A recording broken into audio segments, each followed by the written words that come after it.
Du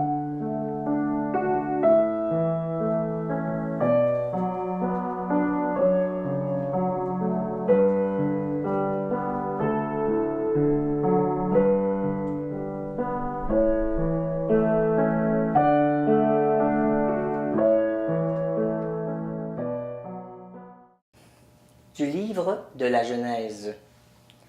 Le Seigneur parlait à Abraham dans une vision. Puis il le fit sortir et lui dit, « Regarde le ciel et compte les étoiles si tu le peux. » Et il déclara, « Vois quelle descendance tu auras. » Abraham eut foi dans le Seigneur et le Seigneur estima qu'il était juste. Puis il dit, « Je suis le Seigneur qui t'a fait sortir d'Our en Chaldée pour te mettre en possession de ce pays. » Abraham répondit, « Seigneur mon Dieu, comment vais-je savoir que j'en ai la possession? » Le Seigneur lui dit, « Prends-moi une génisse de 3 ans, une chèvre de 3 ans, un bélier de 3 ans, une tourterelle et une jeune colombe. » Abraham prit tous ces animaux, les partagea en 2 et plaça chaque moitié en face de l'autre, et il ne partagea pas les oiseaux. Comme les rapaces descendaient sur les morceaux, Abraham les écarta. Au coucher du soleil, un sommeil mystérieux s'empara d'Abraham, une sombre et profonde frayeur le saisit. Après le coucher du soleil, il y eut des ténèbres épaisses.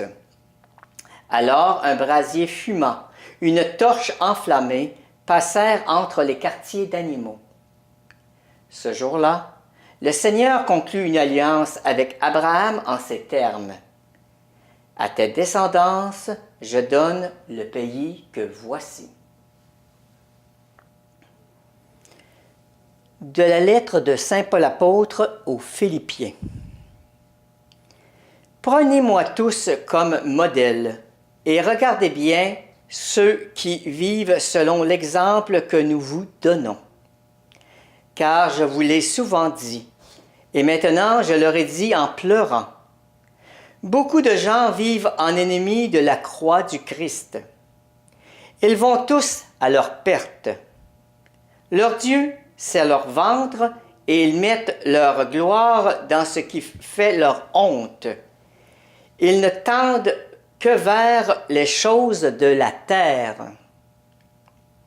Mais nous sommes citoyens des cieux. C'est à ce titre que nous attendons comme Sauveur le Seigneur Jésus-Christ, lui qui transformera nos pauvres corps à l'image de son corps glorieux, avec la puissance qui le rend capable aussi de tout dominer. Ainsi, mes frères bien-aimés, que je désire tant revoir, vous, ma joie et ma récompense, tenez bon dans le Seigneur, mes bien-aimés. De l'Évangile de Jésus-Christ selon saint Luc. Jésus prit avec lui Pierre, Jean et Jacques, et il alla sur la montagne pour prier. Pendant qu'il priait, son visage apparut tout autre, ses vêtements devinrent d'une blancheur éclatante. Les 2 hommes s'entretenaient avec lui. C'étaient Moïse et Élie, apparus dans la gloire. Ils parlaient de son départ qui allait se réaliser à Jérusalem. Pierre et ses compagnons étaient accablés de sommeil. Mais, se réveillant, ils virent la gloire de Jésus et les 2 hommes à ses côtés. Ces derniers s'en allèrent quand Pierre dit à Jésus, « Maître, il est heureux que nous soyons ici. Dressons donc 3 tentes, une pour toi, une pour Moïse et une pour Élie. » Il ne savait pas ce qu'il disait. Pierre n'avait pas fini de parler qu'une nuée survint et les couvrit de son ombre. Ils furent saisis de frayeur lorsqu'ils y pénétrèrent. Et, de la nuée, une voix se fit entendre. « Celui-ci est mon fils, celui que j'ai choisi, Écoutez-le. Quand la voix eut retenti, on ne vit plus que Jésus seul. Les disciples gardèrent le silence et, de ce qu'ils avaient vu, ils ne dirent rien à personne à ce moment-là. Bonjour à tous, l'abbé Hugues Beaugrand de l'Institut Mon Pasteur pour vous parler aujourd'hui, en ce deuxième dimanche du Carême, des lectures de ce jour. Nous avons donc dans cet évangile quelque chose d'extraordinaire ici. Matthieu parle ici d'une haute montagne, alors que si vous connaissez, pour y avoir été ou pour avoir lu, donc là, en Terre Sainte, ce qu'est le mont Tabor. Le mont Tabor est un mont, plutôt une colline, d'environ 600 mètres. Alors, il parle ici d'une haute montagne. En fait, il veut ici souligner toute la symbolique de la manifestation de Dieu à son peuple. Manifestation. Ce que l'on dit l'épiphanie, en fait. Ici, nous assistons véritablement à une épiphanie, manifestation de Dieu à son peuple qui est ici symbolisé par la présence de Pierre, Jacques et Jean.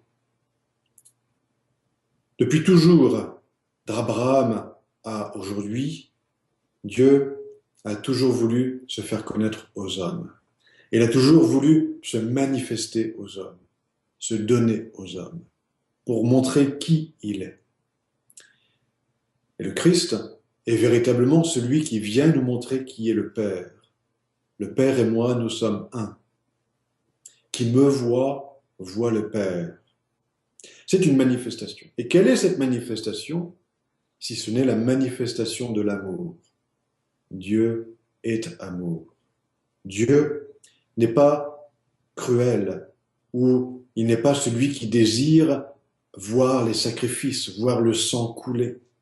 Dieu est amour. Et en fait, c'est un amour qui nous est difficile à comprendre. C'est pourquoi Dieu utilise une certaine pédagogie afin de ne pas violenter nos consciences, afin de ne pas violenter notre intelligence, qui ne pourrait pas assimiler cette somme d'amour, qu'il le fait par petites touches, qu'il vient en fait à la rencontre de nos vies et à chaque instant, il vient tout simplement par petites touches successives se manifester à nous, afin que nous grandissions dans cet amour, afin que cette manifestation, à travers notre vie, à travers ce que nous vivons, va nous faire découvrir Dieu.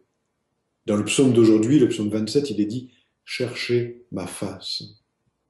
C'est ta face, Seigneur, que je cherche. Ne me cache pas ta face. Et ici, ce que nous cherchons, c'est Dieu. Et c'est ce que disait saint Augustin. Mon cœur est sans cesse dans le trouble et sans repos jusqu'à ce qu'il se repose en toi. Ici, nous avons véritablement le Père de la miséricorde. Le Père de la miséricorde qui cherche à venir jusqu'à nous, qui cherche à vraiment montrer ce qu'il est véritablement. Et comment va-t-il le montrer, si ce n'est par le plus grand des dons qu'il nous fait, son propre Fils. Ce Fils qui, le Verbe de Dieu, qui prend chair, qui s'incarne et qui va s'offrir pour notre salut. Dieu se manifeste ici comme étant amoureux de ses propres créatures, amoureux de sa création, voulant restaurer la faute qui a été faite par le péché originel.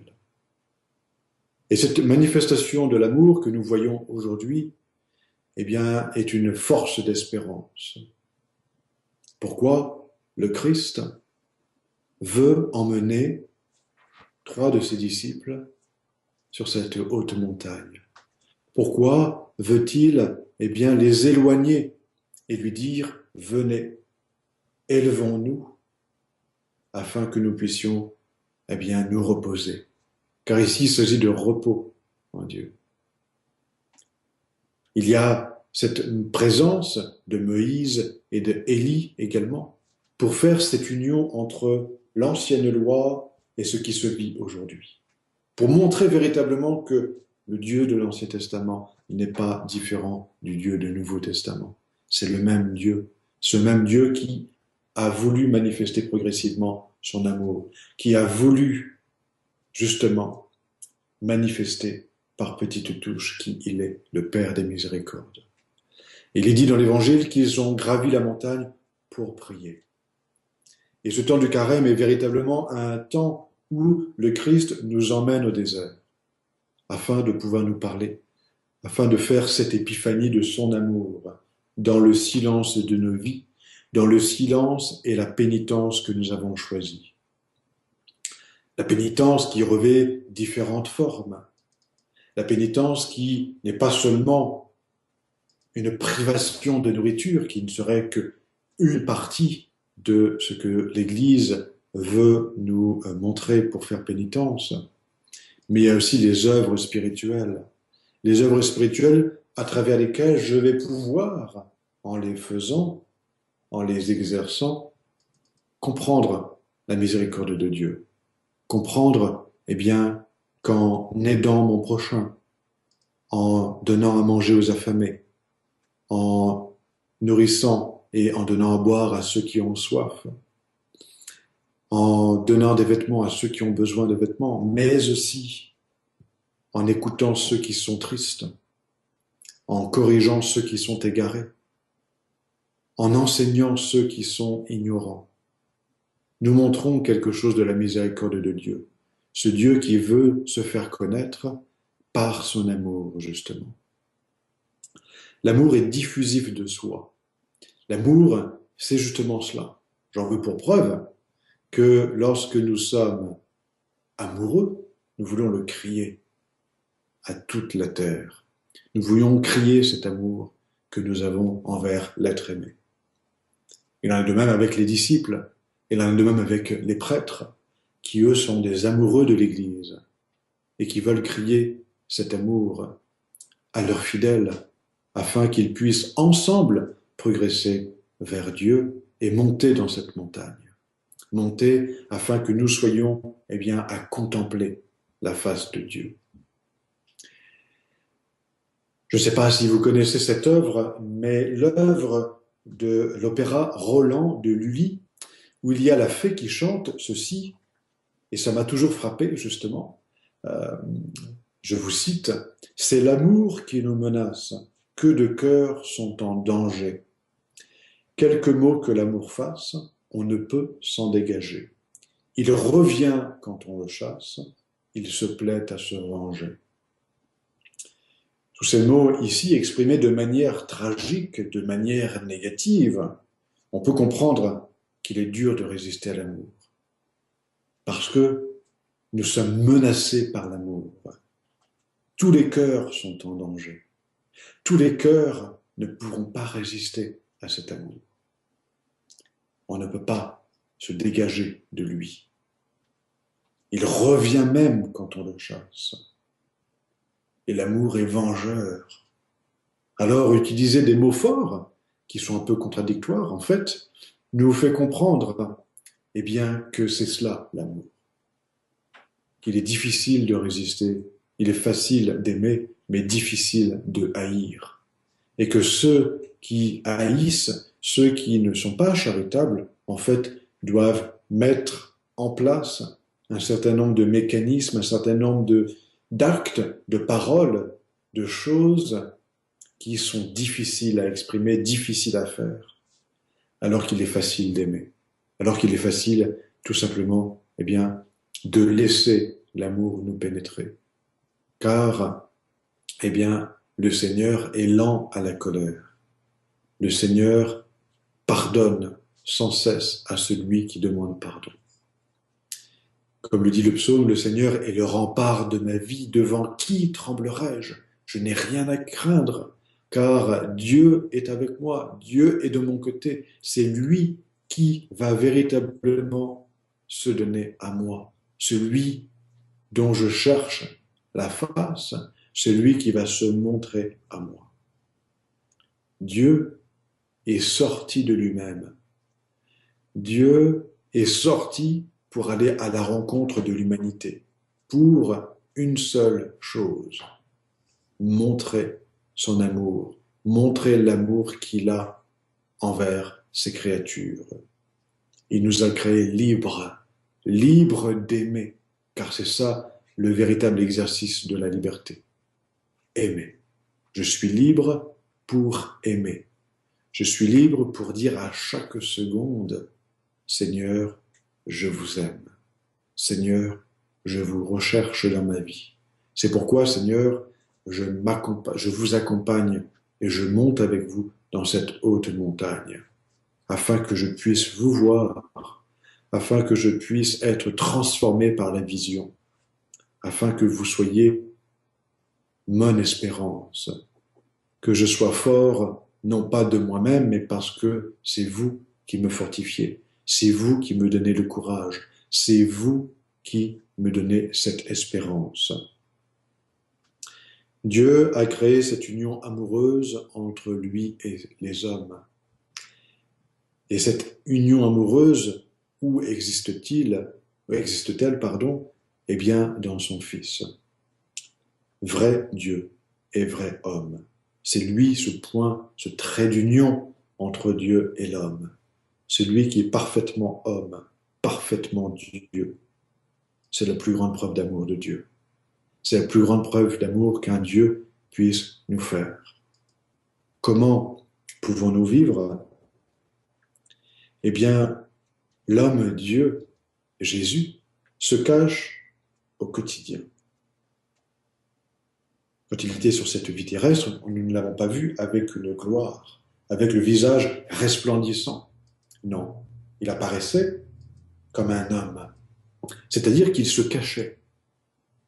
Il se cachait justement par amour pour nous, c'est-à-dire pour véritablement ne pas violenter nos consciences, ne pas violenter notre intelligence, mais pour que nous comprenions petit à petit, avec la pédagogie qui est propre à celle de Dieu, qu'il est amour.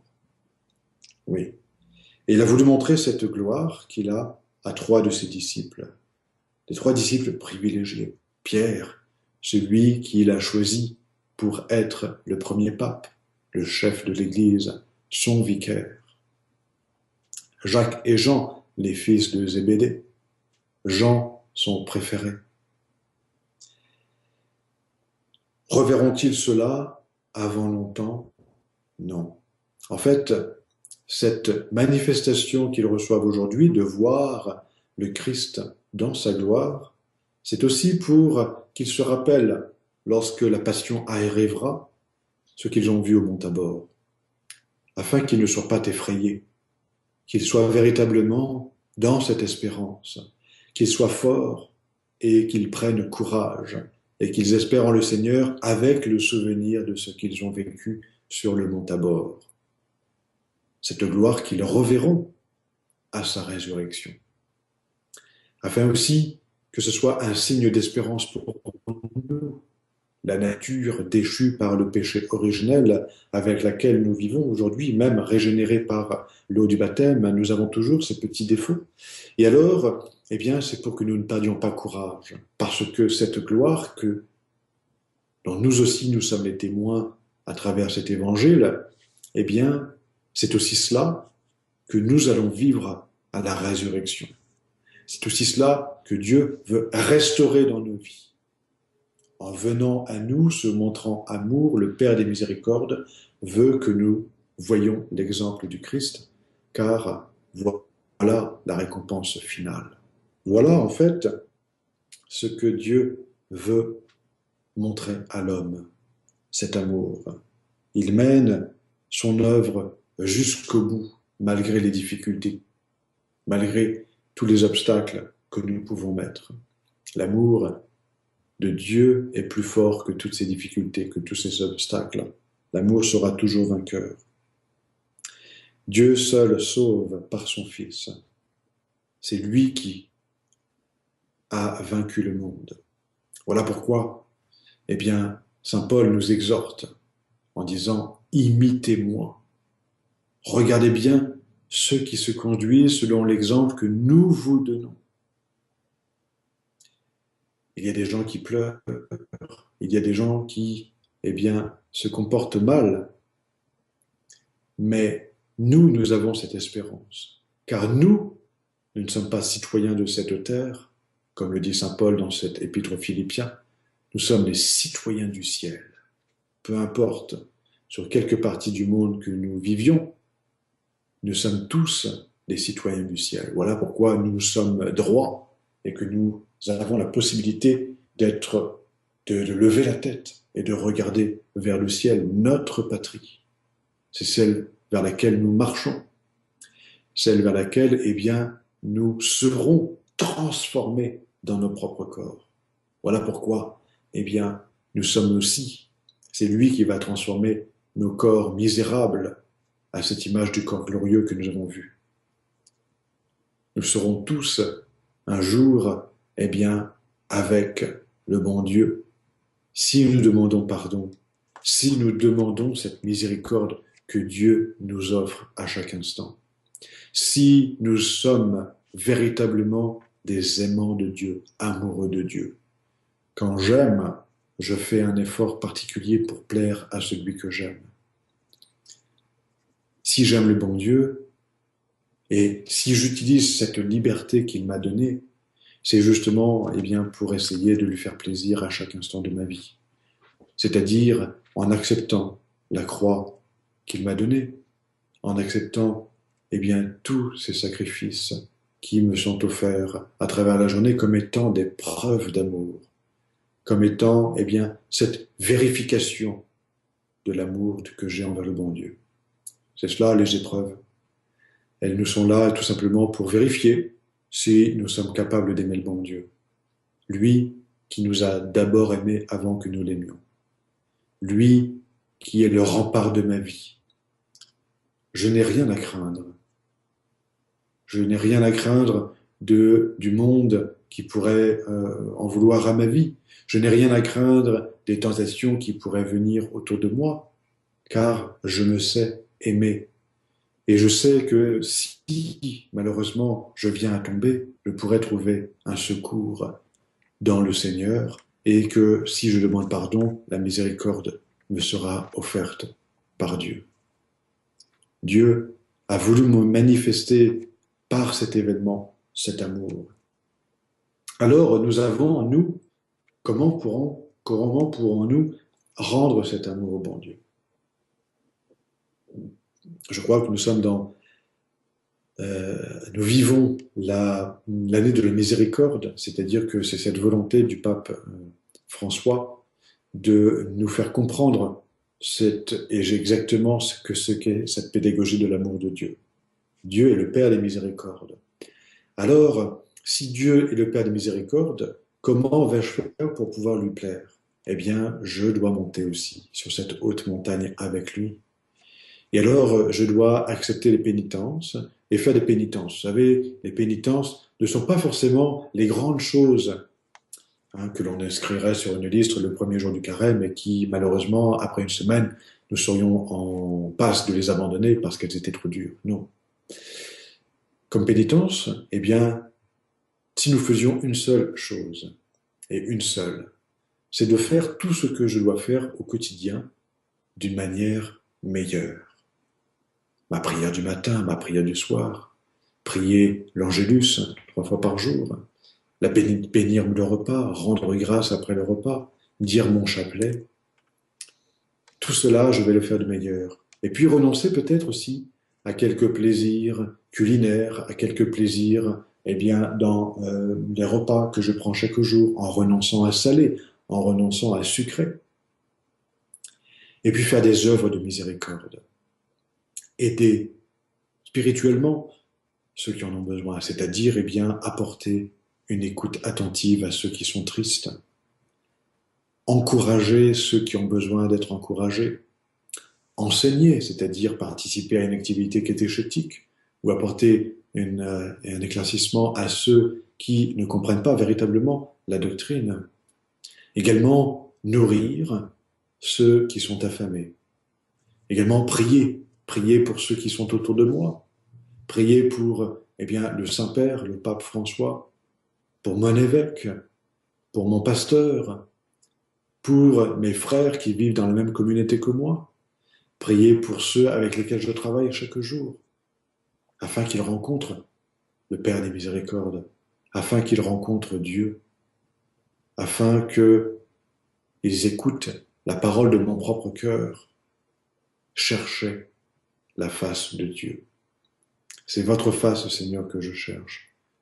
Ne me cachez pas votre face, comme le dit le psaume 27. Bon dimanche, bon carême à vous tous. Merci bien.